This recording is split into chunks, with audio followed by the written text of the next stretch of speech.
ॐ भूर्भुवः स्वः तत्सवितुर्वरेण्यं भर्गो देवस्य धीमहि धियो यो नः प्रचोदयात्। भाइयों बहनों, हमारा देश प्रभु श्री राम का, श्री कृष्ण भगवान का अवतारों का देश है। ये संतों का भी देश है। संत हमारे यहाँ कबीरदास जी हुए हैं, रविदास जी हुए हैं और स्वामी रामकृष्ण परमहंस हुए हैं, संत तुलसीदास हुए हैं और अगणित नाम यहाँ पर लिए जा सकते हैं। हमारे यहाँ शहीद भी बहुत हुए हैं, जिनमें अनेकों शहीदों का नाम लिया जा सकता है। सुधारक भी बहुत हुए हैं। पंडित मदन मोहन मालवीय जी, राजा राम मोहन राय और स्वामी राम तीरथ और बहुत हुए हैं। गुरु नानक देव भी सुधारक थे, संत थे। भाइयों बहनों, समाज को सुधारने के लिए उन सब ने, चाहे अवतार हों या कोई भी हों, इस धरती पर अनुशासनबद्ध रहते हुए इंसान को भगवान की सृष्टि में सहायक बनना है। ये संतों ने कहा है, ये अवतारों ने कहा है और विवेक की पूजा करने के लिए कहा है कि हर कोई अंधविश्वास से, मूढ़ मान्यता और अज्ञानता और तमाम जितनी भी अंध परंपराएं हैं, उनको एक तरफ करके और विवेक की पूजा करनी चाहिए। विवेक की अगर मैं बात करूं तो विवेक कहते हैं विश्लेषण करने वाली बुद्धि। क्या अच्छा क्या बुरा, अगर ये हमारी समझ में आ जाए तो इसी को विवेक कहते हैं। अंध परंपराएं हों या मूढ़ मान्यताएं हों या देखा देखी हो, ये एक प्रकार की परंपराएं हैं जो समयानुसार बदलती रहती हैं, जैसे ऋतु बदलती हैं। परंतु आदमी इनको परमानेंट करके इनको धर्म से जोड़ लेता है कि अगर हमने ऐसा नहीं किया तो ऐसा हो जाएगा। और जीवन में अगर कोई घटना घट जाती है तो उस घटित घटना को अंधे परंपराओं से जोड़ करके और उनको मनुष्य को डरा दिया जाता है। तो यहाँ पर विवेक खत्म हो गया और अंधी परंपराओं ने जन्म ले लिया। आज व्यक्ति, भाइयों बहनों, इसीलिए दुखी है कि इन अंध परंपराओं, मूढ़ मान्यताओं को, जिनका विवेक से कोई ताल्लुक नहीं है, विवेक से कोई संबंध नहीं है, अगर इनका विश्लेषण किया जाए तो इसमें कुछ नहीं निकलेगा। छूछ हैं। जो असली तत्व है वो है विवेक। विवेक अगर व्यक्ति को पैदा हो रहा है तो समझ लीजिए कि जीवन में ना वो दुखी होगा और ना उसकी आर्थिक व्यवस्था खराब होगी और उस मनुष्य के पास समय भी बहुत होगा और उसकी इंद्रियां भी वशीभूत रहेंगी, अगर विवेक से काम लिया जाए। तो अगर हम भगवान राम की चरित्र मानस में अगर देखें तो संत तुलसीदास जी ने लिखा है कि बिनु सत्संग विवेक, यानी विवेक को वहां पर ले आए हैं कि विवेक के बिना सद्बुद्धि जागृत नहीं होती। बिनु सत्संग विवेक न होई, और राम कृपा बिनु सुलभ न सोई। भगवान की कृपा के बिना ये सद्बुद्धि प्राप्त नहीं होती, विवेक प्राप्त नहीं होता। यहाँ पर सत्संग को महत्व दिया गया है, और सत्संग अगर किसी को गुरु का मिल जाए तो विवेक वो ही जागृत करते हैं। वो पुराने को छुड़वा देते हैं और नए को जोड़ते हैं, और विवेक को जागृत करने के सूत्र बताते हैं।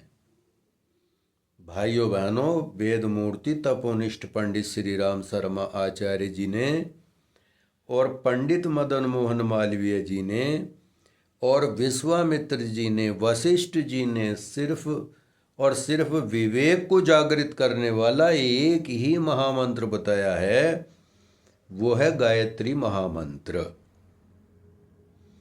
आप नियमित गायत्री महामंत्र का जप करेंगे और उसको उपासना में जोड़ेंगे तो जो अक्षर हैं वो दिव्य शक्तियों से जुड़ी हुई हैं। अगर आप किसी को नाम लेकर पुकारेंगे तो वो बहुत प्रसन्न होगा और खुश होगा और दौड़ा चलाएगा। ठीक उसी प्रकार से यदि आप लोग गायत्री महामंत्र का उच्चारण करते हैं तो या जप करते हैं तो जो गायत्री के अंदर अक्षरों का जो जुड़ाव है वो दिव्य शक्तियों से जुड़ा हुआ है, और जब उन तक वो संदेश पहुंचेगा तो वे अवश्य आपके पास दौड़ कर आएंगी और शक्ति प्राप्त होगी। दूसरी बात, यदि आप विशेष काम करना चाहेंगे, जैसे यज्ञ करना है और यज्ञ में आहुति देनी है, आपको भोजन कराना है यज्ञ भगवान को, तो भोजन कराते समय यज्ञ भगवान उस भोजन को स्वयं नहीं खाते, बल्कि तमाम संसार में उसको बांट देते हैं।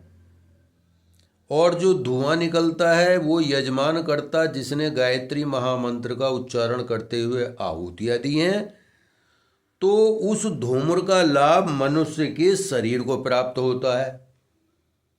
अब आप कहेंगे लाभ कैसे प्राप्त होता है? जो 8 प्रकार की जड़ी बूटियां हैं, तो वो रोम छिद्रों के द्वारा हमारे शरीर में वो जड़ी बूटियों का जो धुआं है, जो धूप है, वो अंदर प्रवेश करता है और हमारे शरीर के अंदर जो रोगाणु कीटाणु हैं उनको मारता है।